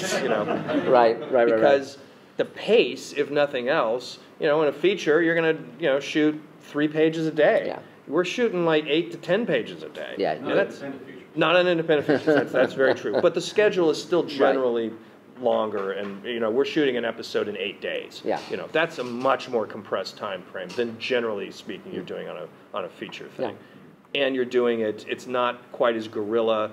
You can get away with a lot of stuff in independent film and smaller, low budget things than you can in a television series with a huge crew, a lot of expectations, a bigger budget, but a very compressed time frame. So it's a specific animal that you're trying to tame in TV. And people that have done it at least once have a much bigger leg up than people who've never done it at all. Great. And also, I know on Galactica you did webisodes as well. And so we did webisodes. That was a weird, that was at the time when I didn't even know what a webisode was, and that was like a new word. There were no rules. They didn't give us any money to do it, so we had to sort of cobble together these little webisodes and shoot them. We had to write scripts that took place on sets we were shooting on that day. Because we couldn't go to have our own set. We had to say, well, we're going to be on this set on Wednesday, so we'll shoot a webisode scene there. So what's that scene? Somebody has to write a scene, and they kind of got cobbled together in this weird little way. I don't think anybody even does those anymore. Is there such a thing as a webisode? Well, not as adjuncts to TV shows generally. But I was just seeing if that was maybe a way. Who directed those on your show? Somebody. Now you're testing my memory. Don't worry about it. I don't remember. No. but this speaks to one thing that you're speaking to as well, is as you build your career, you gather the people who you know and trust and like working with. Absolutely. And that's in the executive ranks as well. And but like, for instance, I know Michael Nankin's going to be working with you, and he's a hopefully. I hope. The networking is really almost everything. It's about who you know, working with people that you like, and then calling them up and saying, hey, I've got this project, or you get that call from them. It's a lot of that. It's a small business in a weird way, even though it is enormous. And we all like to work with people we've known, or we like to work with people that you've worked with before. And there's a lot of that. So there's a lot of just making contacts and a lot of just getting to know people. That's just. What's interesting is because Frank Spotnitz was doing Ransom, and he needed a Canadian writer. And someone had been recommended to him, and he hadn't met her. He didn't know her, he hadn't worked with her, but I knew her. I'd known her for like 20, 25 years. And so I said, absolutely, I can recommend her. She's totally solid. And he hired her. But again, that's how that works. That's how that works. But also, now where are you going to be shooting it? We're shooting in LA at the Sony studio. That's great. That's great. Because that has a huge advantage too, because actors, when it's like we're going to wake up in your own bed, you're going to be with your family, you don't have to get on an airplane, because that's how I've been able to do Space Command. Like, where I said to Doug Jones or whomever, let me know your schedule. If you're here for 2 days and want to jump in, we can grab it. So it's very much like let's put on a show, literally. I've got some instruments in my barn. Over there. As far as the writers, you were talking about hiring writers and whatnot. Some of us are trying to get in there. Right now, they talk about original pilots is what people want to see. Is there any value that you see to seeing the spec of something, of an existing show, or something that you can see that they know how to adapt to somebody else's? It's a good question. Generally, no. That doesn't. People don't. I mean, I don't see that as much anymore. And I'm just thinking, when I'm looking for material, I am looking for what the original voice is, and it doesn't matter whether it's a feature or it's a TV pilot or even a play. You're kind of looking to just kind of see what they can do. Yeah, you used to be. I remember when I left Star Trek, my agent said, well, you should spec out some shows. I was like, what? He's like, yeah, no one's going to read a Star Trek script because they didn't know. Literally, he's like, no one reads Star Trek scripts. You're going to need to spec out, you know, a Murder, She Wrote or something. And I was like, what? But that doesn't seem like people do that as much anymore. The only reason for that, and I heard one showrunner talk about this, is the one thing original work doesn't tell you is if they can write for other people's character voices. Because for all of us who are TV writers, I mean, you know, I've written for, you know, Brainy Smurf, and, you know, I mean, like in my early days in animation, and also for, you know, Picard or George Takei when he was doing Sulu, you know, we did the Sulu episode. You have to have that ear for just, if I can hear a character, if I can hear a voice in my head of that character, I can write that character. You know what makes it hard, too, in today's environment, now that I'm thinking about it, is that TV is so much more serialized now. Yes. It's really hard. I don't know how I would spec out an episode of Homeland. You know, I mean, I don't even know how would you do that? Yeah. You know, whereas when I did Star Trek, and in those days, Trek was an episodic series. You know, you could come up with an original concept of Trek and spec it, and then show that you could do the character voices. Yeah. You might be able to do that with like a procedural.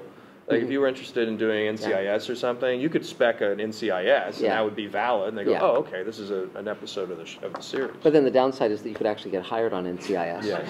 You know, so that's and as a former cop, you know, that could be very useful for you. But just as to answer your question, I actually wrote a spec Mad Men that won the Writers Guild Diversity Award, and the way I did that, because that was a show that did have an arc, is I simply said this occurs during this point in the show, and it was one where Rod Serling and Don Draper crossed paths, and of course writing Serling was great fun as a character. So, but I was probably the guy to do it, knowing all that stuff. So, John. Hi, Ron.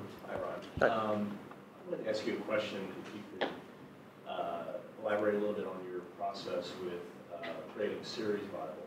I know the Battlestar Galactica series Bible. I read it and I use it as a template for something I'm kind of working on now. I was wondering if you still kind of use that way of doing it, or has it changed over time? I did that once. Okay. And what happened? And it was a very specific thing that happened there, because we had already, that got done after we'd done the miniseries. Okay. So the miniseries had already been produced.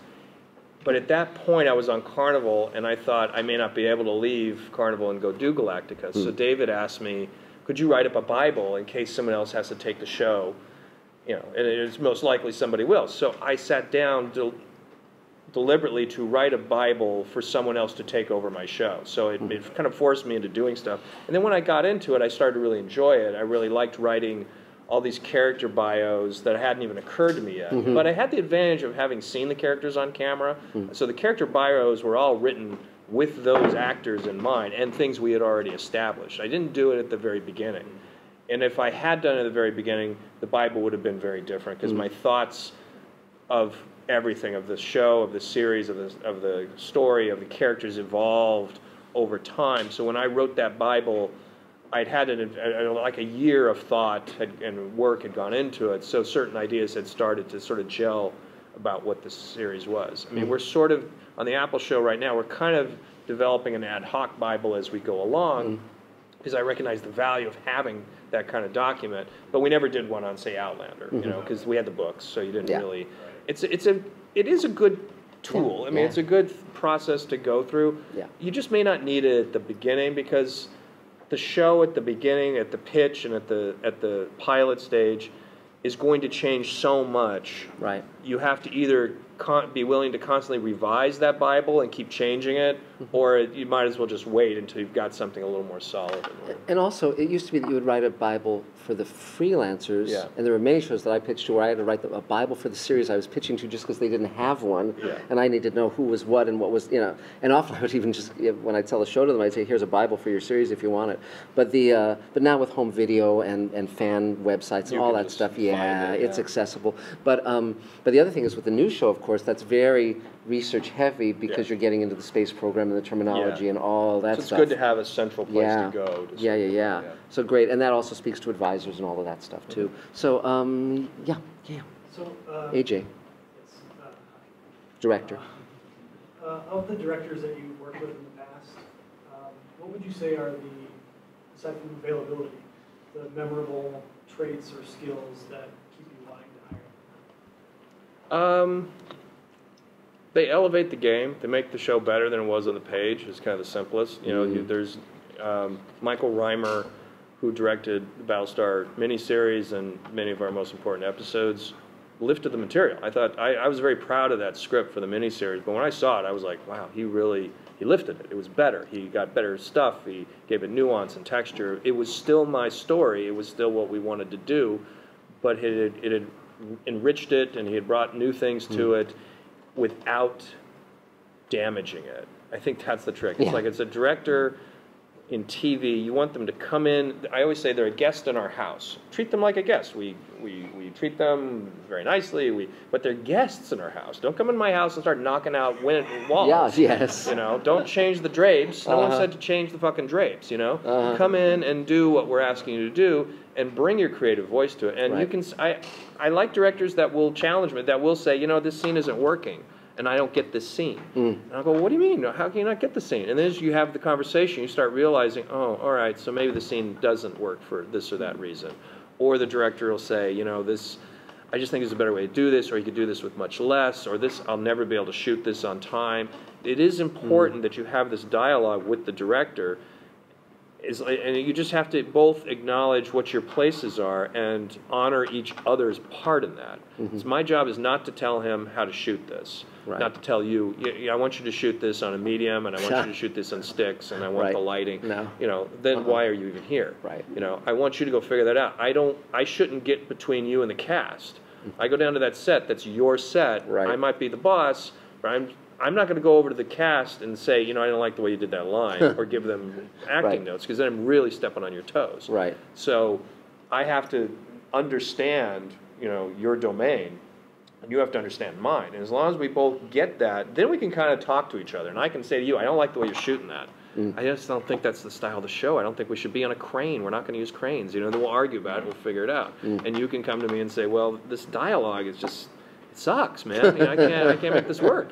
And I'll go, what? And then we can kind of argue it out. Yeah, exactly. So, but yeah, you have to be able to have that kind of dialogue. Yeah, but again, the reason we're in this career rather than being novelists is because we love collaboration. You know, I love the fact that I have actors and costumers and makeup people and everybody. I mean, they're my partners, and I'm always amazed at showrunners or executive producers who hate actors, because, you know, there is a part of it that, you know, you have to deal with them as people, and they might be high-strung or whatever, but again, your job is to make a safe environment for them to feel able to reel the emotion, you know. I feel very strongly that my job is the captain of the ship. And I literally give this speech to my production team at production meetings at the beginning of the series. We are the officers of this ship. Our job is to take care of our crew. Our officers eat last. You know, you can yell at your boss, you can't yell at your assistant. We are all a team here. I created the show. I don't own the show. We all own the show. We all take ownership of this material. And if we encourage an atmosphere that is about, this is a giant team, and we're all contributing something real importance, and that everybody's job is important, and that the grip can point out something that doesn't work, even though it's not in his lane, and you can be open to that. You don't have to take it. You don't have to say, I agree, but you have to, okay, I'll hear you, you know. And if you do that, because I found this on Galactica, if you really invest the entire production in what they're doing and make them feel valuable and provide a place that they want to show up to work, when the chips are down and you need that crew to really sweat and like work overtime and be out on a fucking location in the middle of the night and it's rainy and cold and miserable, they will step up and they will deliver, and they will do it time and time again if they feel like they're part of the game. That's great. That's great. Terrific. Yeah, Tankersley. Totally unrelated subject. We were just talking about the love culture on set and how to honor each other. Let's talk about something unrelated, maybe. Legal.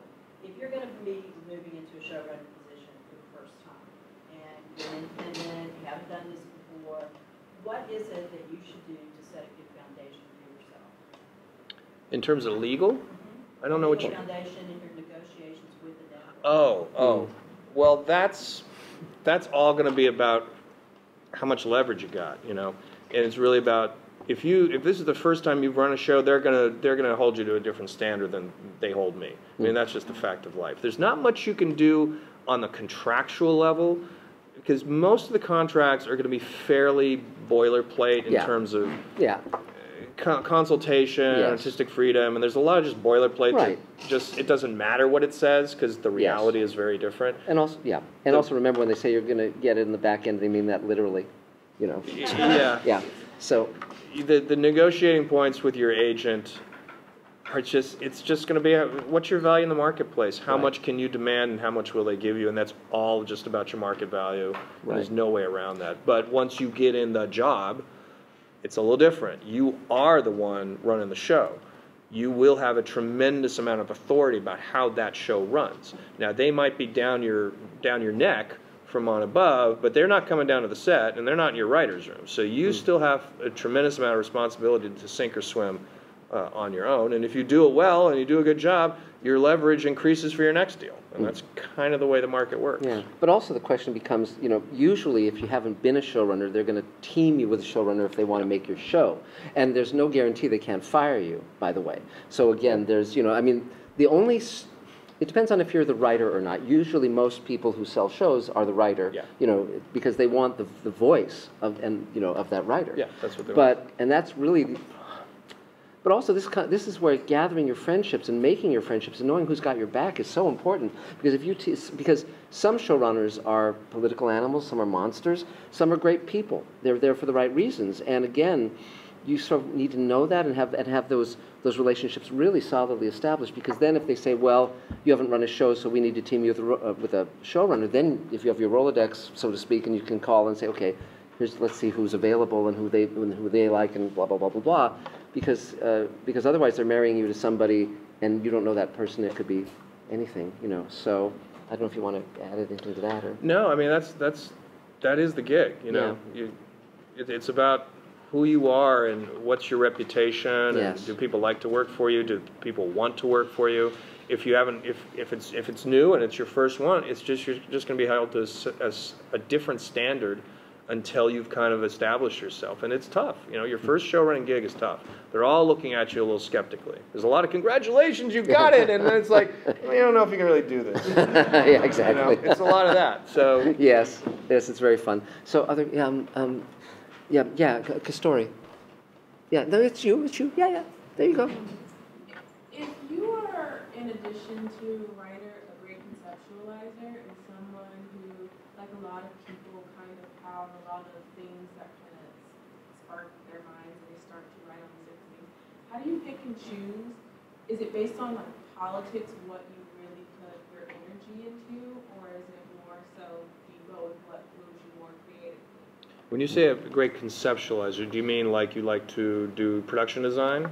No. No. I think you mean you have a lot of different ideas, and how do you choose which idea to work on? Yeah. Do you choose what's easier to sell, or do you choose the one that really jazzes you? Do the one that jazzes you. Yeah. Everyone's trying to sell to the same people, and if you hear that Netflix is looking for a period piece about the Roman Empire, everyone's trying to sell that. Right. If you walk in with something about Egypt, and it's in the 19th century, and it's about I don't know, it's about a birdman, and they're going to go, what is that? Because they haven't heard that pitch. Right. And if you're like excited about that pitch, and you have this unusual thing, they're going to be excited about it too. They may not buy it because maybe it's like, well, we're really looking for this Roman Empire thing, but they'll be intrigued, and you've gotten a big step up because they've heard 50 Roman Empire pitches since word went out that that's what they're trying to sell, right, or trying to buy. Yeah. So they've heard it over and over and over again. You want the one that they haven't heard and that you're really passionate about, because things that are new are gold in this business. They're gold, baby. Somebody pitched Stranger Things. I guarantee you they had never heard that pitch before. It wasn't like Netflix was sitting around going, oh yeah, it's another 80s homage to kids and stuff and with the horror things. Somebody pitched that and they went, oh shit, I haven't heard that before. That's kind of interesting. You want that. Well, regarding in regards to, say, for instance, Stranger Things, I know taking Greek mythology and just mythology in general, world mythology, I know a lot of the story was taken from particular things in world mythology. Would you advise to or not to use that kind of as a reference for kind of creating something creative and different that you find exciting in that, or would you say steer away from it? If it excites you, you know, if you're in the pitch and you're like, and I took part of this story from classical Greek mythology, the story of Prometheus, you know, which you might have heard of, and you just kind of tell it to them, and then you keep going. Yeah. It's whatever. It's really. I honestly believe that. I think it's whatever your passion is, kind of helps. It wins out over just trying to figure out what the market wants and trying to write or pitch toward that. I think is a losing game. Yeah, it is. But also in terms of mythology and drawing from those archetypal stories and characters, you have to remember that TV also is about people that the audience engages with and is rooting for and wants to take the journey with. Even if it's an anti-hero, even if it's Breaking Bad, they're investing in those people. So you have to make sure that it comes alive as a story, as a script. So that's the other part of it. But it's certainly, mythological stories have formed the basis of a lot of things. It was very funny when O Brother, Where Art Thou it got its Oscar nomination for Best Adapted Screenplay because it was inspired by the Odyssey. Yeah. You know, it's like absurd, you know. And so, yeah, Randy, you had a question? Yeah, your consistency in your shows is extremely, they're very consistent from season to season. I don't see a lot of plot holes. Even shows I really love, I still see plot holes. I go, there's one, like, that's inconsistent. They dropped the season, went down. What do you do on a day-to-day basis to maintain that? And I know the bringing of the staff together, and that's very key. Then for you, is it very meticulous? What tools are you using? Is there a storyboard? Is there... Well, thank you, and you're also not looking close enough. But it's tricky, you know. I mean, part of the job as showrunner is literally to keep. I'm the one who has to always keep the bigger picture in mind. So when you're breaking a particular story or you're editing a particular episode, or having just a discussion with a director about a scene, part of me has to always kind of remember how this is going to fit into the overall mosaic. And I just have to sort of understand how this episode will affect that one. And this episode, if I make this change, actually might affect the one I've already shot, and I may have to re-edit that or do a pickup to cover.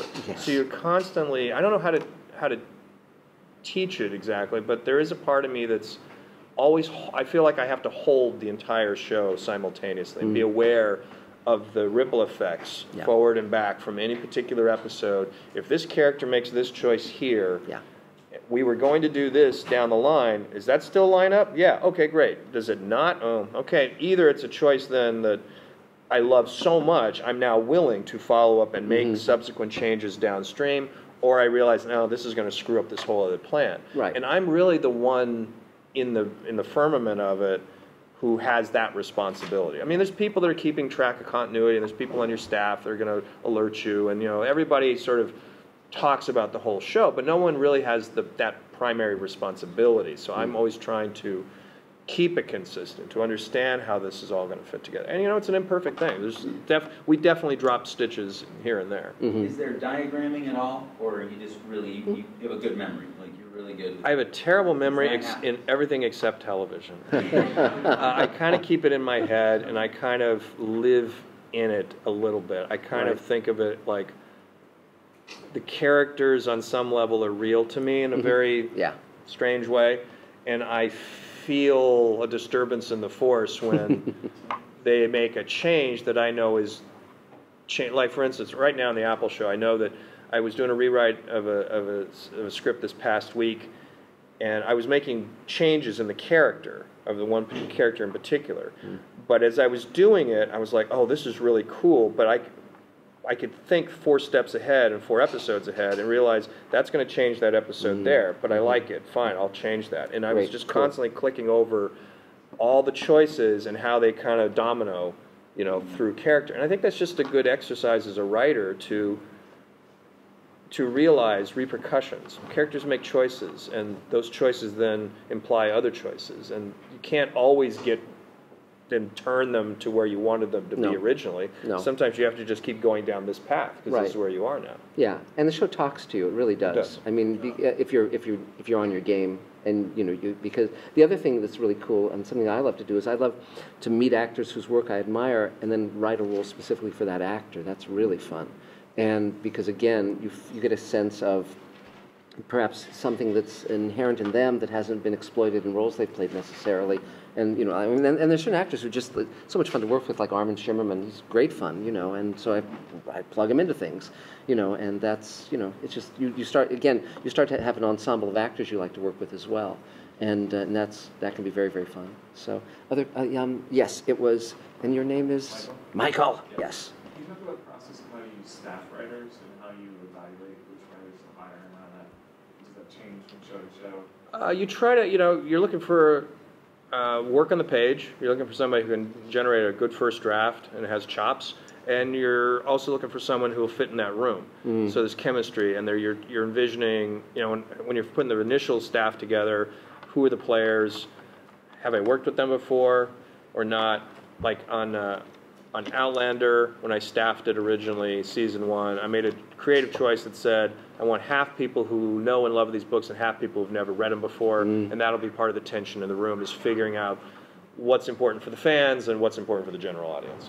Cool. On Apple, it was half of people I've worked with before and half were new voices. So that I had a certain comfort level and a shorthand, but there was also fresh ideas or fresh people coming in. And then you're also just kind of evaluating them. Like, I know him. He's a great writer on the page. Man, he's an asshole in the room. It's like, do I want him? Because maybe I can sit on him a little bit.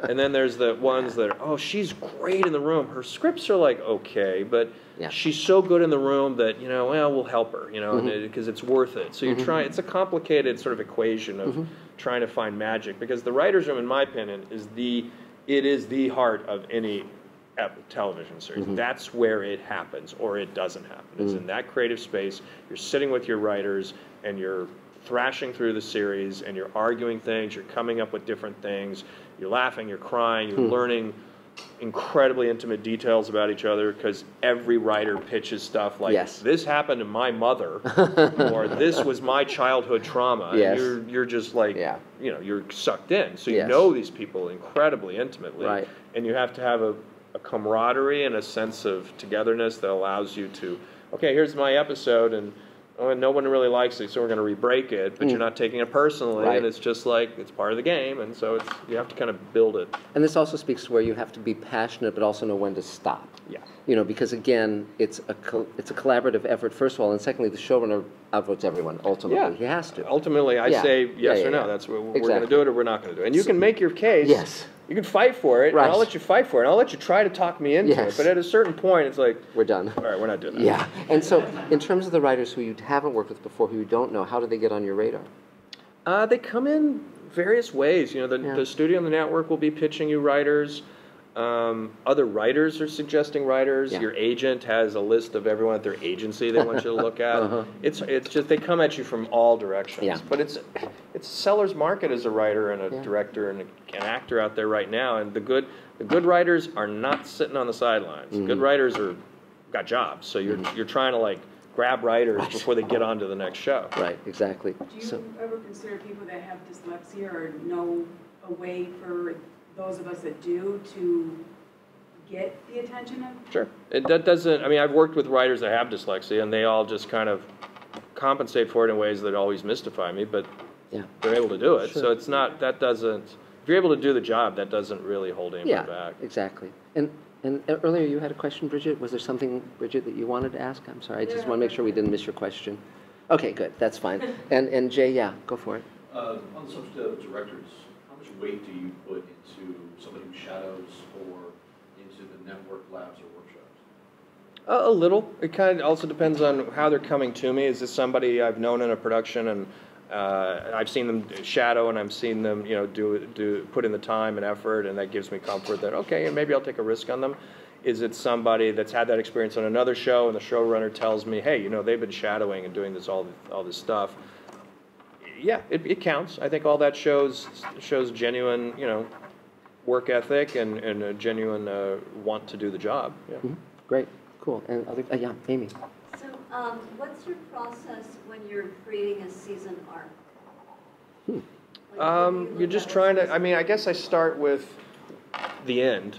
Where are we trying to get to? You know, and I can think about 10 episodes, and when we were doing Galactica, I would divide up those seasons into about 10 episodes. Okay, 10 hours from now, it'll be right about here. Now TV's kind of moving towards the 10-episode season. It used to be in the 20s, which was a very big animal to try to get your arms around.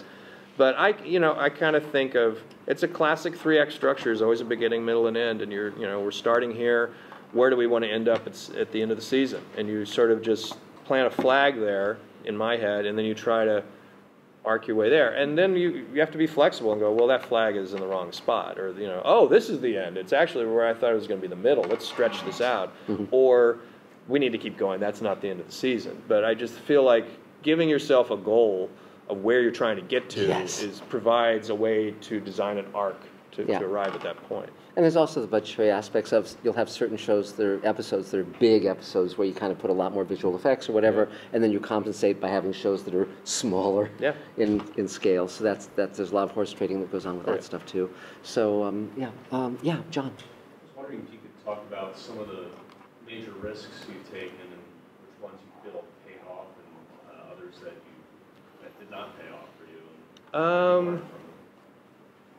Well, in Galactica, I'm particularly proud of the risk we took. We jumped a year ahead in the narrative at one point. In the middle of an episode, we just sort of went 1 year later, and I'd never seen that done before, and there was a lot of skepticism about, you can't just do this. And I knew it was going to be a big swing for the fences, and when I showed the cut to my wife at home, she hated it, which gave me nearly a panic attack, because I knew this was like a big risky thing, and it was a hill to die for me on, and I had fought and fought and fought with the network and everybody to do it. And so I was really scared, but it was like, all right, we're in, so this is what it's going to be. And the way it turned out, I was very proud of that, and it was definitely a risk worth taking. Other things, you take a lot, I don't know. I'm always feeling like I try to take risks, and you try to have a decent batting average. And in baseball, that's like 3 out of 10 is a good batting average.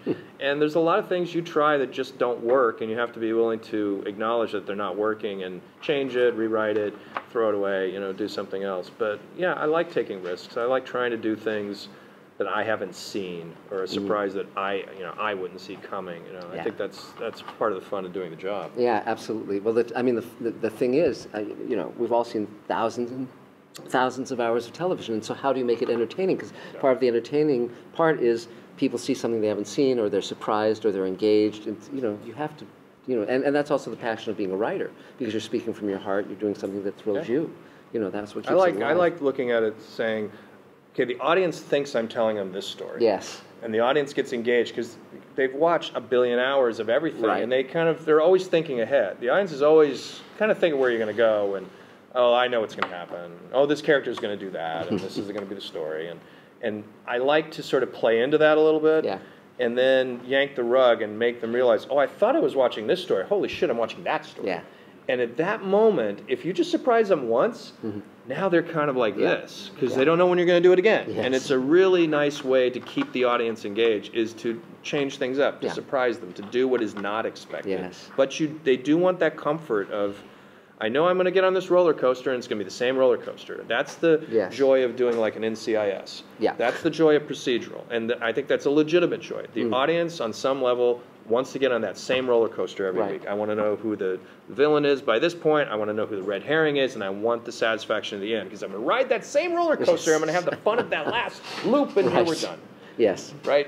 Yeah. But there's also fun in saying, well, I'm going to go on this roller coaster, and this looks pretty familiar.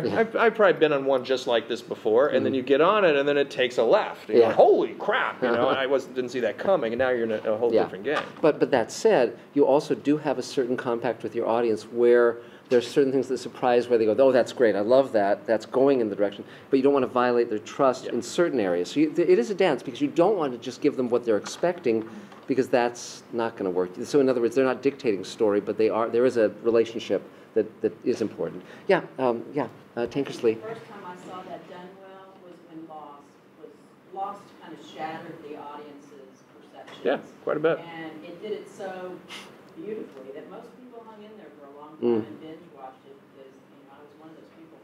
But I thought, oh, okay, we are unraveling this story here. And I didn't expect that. I don't think most viewers expected that, but boy, they did it beautifully, and people just we were all in. Yeah, and you can do that in character, too. Like when Sopranos first came out, it was shocking that the lead character was really going to be this guy. Yeah. That you were really, when Tony, the moment everybody says that show turned and became something else, is an episode called College. Tony takes his daughter, Meadow, to go look at college. Spoiler alert, he takes Meadow to suss out colleges, right? And while he's up there, he sees this guy who was a rat, and he kills him in a very violent, bloody way. He's in the witness protection program. And gets back in the car with his daughter and goes about his life. And that, at that point in time, was a completely verboten idea. Your lead character, your hero, even an anti-hero, was never going to do something like that. And the audience had a comfort of, oh, he's not going to do it. He's going to get up there and he's going to feel bad because it's Meadow, and he's going to let the guy off because he doesn't want to be a bad father. No, he killed that guy and got back in that car with his daughter and pretended like it was all okay. And the shock to the audience was like, holy crap. These guys are capable of anything, you know. But David Chase had to fight very, very hard for that because the network didn't want him to do that. But then it took it to a different level. But that, for me, as a kid, that was sitting on the edge of forever when Kirk throws her under the truck. Because again, every episode before that, the hero saves the girl, and here it's like, you know, had to save the future, he has to kill the girl, and it's like great because again, it shifts.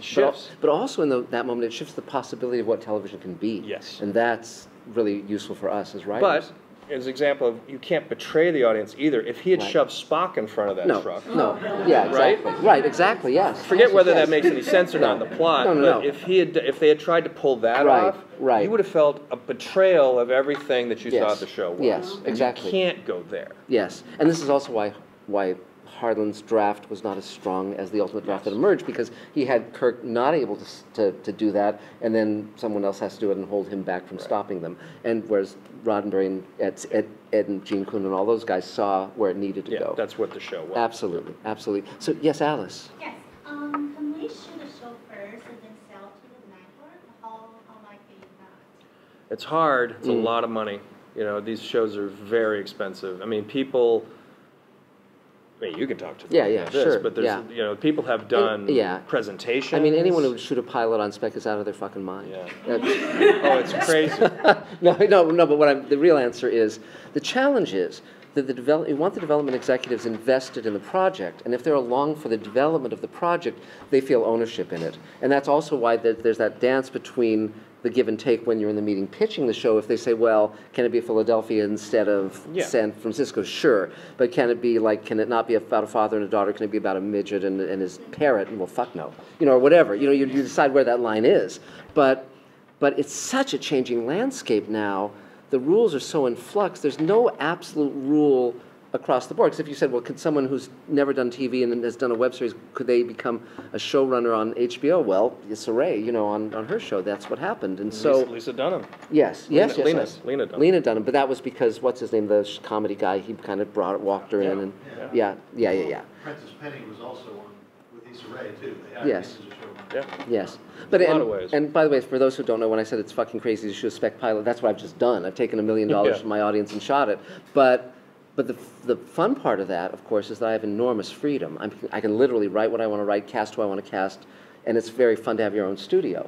And the possibility of that is much, much, much, much larger, where one can generate a lot more money that way. And so, but that's because of science fiction, because you and I both are beneficiaries of the fact that science fiction fans love these shows. Yeah. I mean, with you know, Patrick Stewart announcing there's going to be a new Picard Star Trek, I mean, if that was, you know, name a show from, you know, the 90s where someone announces the new one, the Magnum PI, the new Magnum PI. Who gives a fuck? You know, really. It's a very different thing. Exactly. But science fiction has that great those legs. I mean, even the 1968 version, you know, 66. You know, who gives a shit about Mannix? I mean, it's a fun show. But Star Trek no one's dying to see the new Mannix. Right, exactly. Well, don't speak too soon. But okay, so we're almost done. So maybe two more questions, and then yeah. As a showrunner, do you make it your responsibility to be more knowledgeable about the details of like the concept of the shows you're working on than your additional writers? Like, for instance, if there's a show, a crime dramatic series about like a USA member being on a drug bust or something, you know technically that wouldn't happen, but you would know that by being knowledgeable on that specific on crime and on, you know, things like that. Do you make it your responsibility to be more aware of this? Yeah, I mean, I think you have to be competent in your concept, and you have to have done enough research and feel very confident that when people are asking you questions or challenging things, you have answers for it. But at the same time, I'm comfortable that there are people on Outlander that know Scottish history 10 times better than I do at this point. Diana Gabaldon, the author, absolutely knows more about it than I do. But I know the show pretty well. Like, I know the series, and I know the construct that we've created, and I'm competent in what we're going to do. And I might pitch something that someone else in the room says, well, actually, in 1765, that's not, they wouldn't do it that way. And you go, all right, well, that's fine. But it's something like that, and you can kind of work your way through it. Just scrap it or keep it if it's interesting. What they pitched? Like, say, for instance, like you were just saying, you're like, someone tells you, okay, it's not really done that way. But I've seen a lot of shows where there are things that aren't really done that way. And that's a good point. That's definitely something in a period show. I run into that all the time, and I've done. This will be my third period show, and I like authenticity as a concept, and I try to make all the departments and writers hew as closely to what the truth is historically. But there is a point here where it is not a documentary. And I am willing to bend the rules, and I am willing to cheat, and I am willing to do things that are not quite correct, depending on what it is. There's things you're going to get away with to the audience all the time. And sometimes it's just a piece of set deck. You know, the production designer will say to me, yeah, we're doing this set, and I couldn't get the chairs from 1765 because they don't exist anymore, but we have these from 1780s. And they're basically the same design. Someone with a really sharp eye might pick it out, and I'll glance at it and go, the audience is not going to pay attention. They're not going to see that. Right. Like an Ed Sheeran instrumental in a period piece? 'Cause I see that. A what? Like an Ed Sheeran instrumental. Well, see, now that's a creative choice, because there's also there are period shows that we talked about on Outlander that make a creative choice to kind of hip up the past, you know, like Pirates of the Caribbean, not Pirates of the Caribbean, Black Sails, or Da Vinci's Demons, right, which are shows that are no longer on the air. Da Vinci's Demons, in particular, had a particular style that they went for, where its main character is a young Leonardo da Vinci. Da Vinci has like on, you know, a leather jacket. Open to the waist. It has, you know, hair somewhat like mine, you know, and a lot of scruff, right?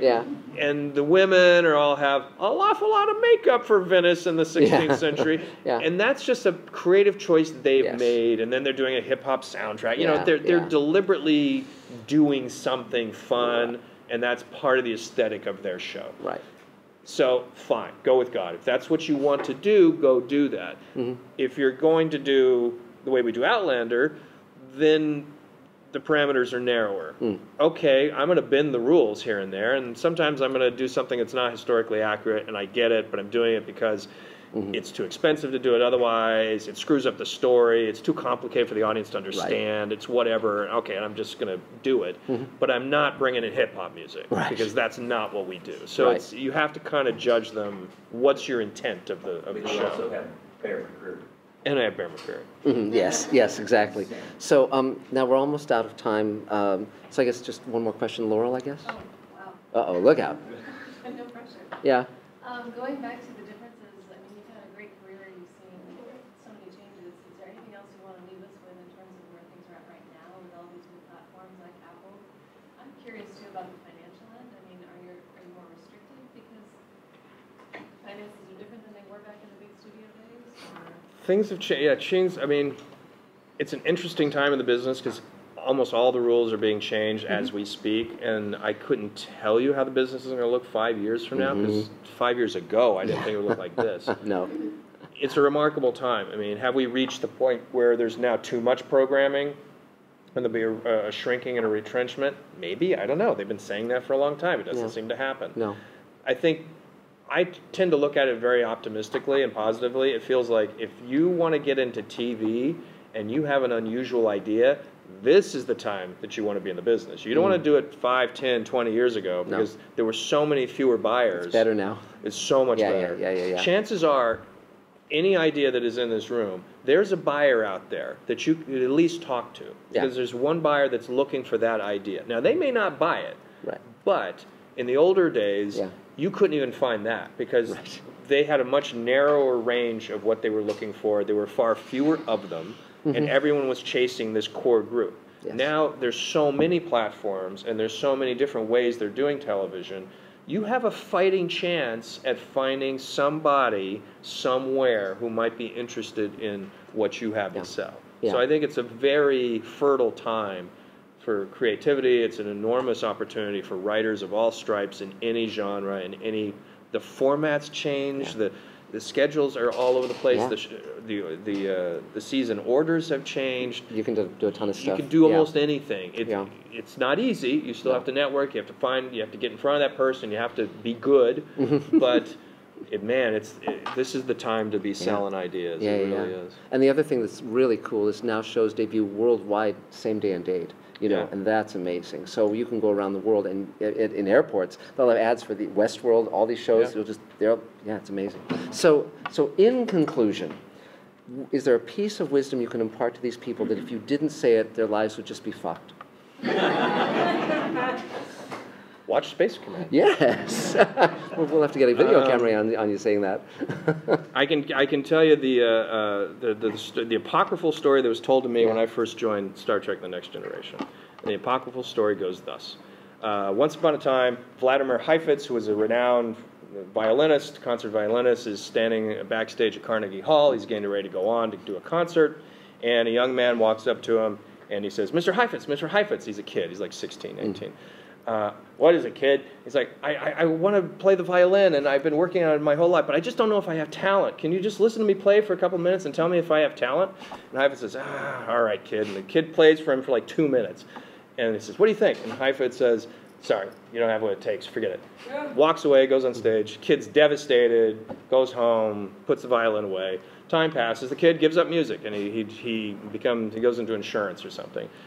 10, 15 years later, cocktail party, kid, there's Vladimir Heifetz at the cocktail party. He goes up to him and says, Mr. Heifetz, you probably don't remember me, but one day at Carnegie Hall I came up to you and I asked you, if I could play my violin, and he said, oh yeah.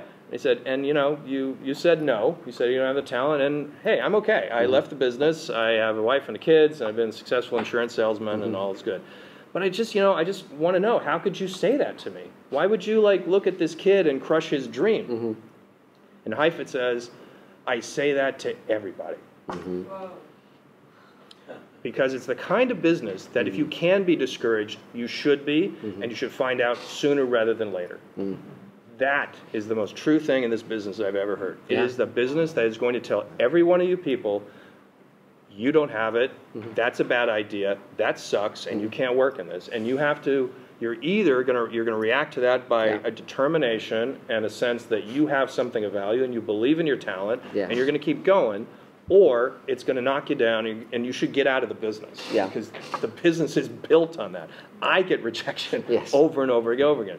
Multiple pilots, many pitches, things that just don't work. And people are always bagging on your material. They're always saying that sucks. They're always saying it don't work. And you just have to have a fundamental belief in you and your talent, or you won't make it in this business. Well, it's funny, when I was doing that Star Trek episode with George Takei up in upstate New York, the thing that got nominated for the Hugo, my mantra to myself was, I am made of iron and nothing will stop me.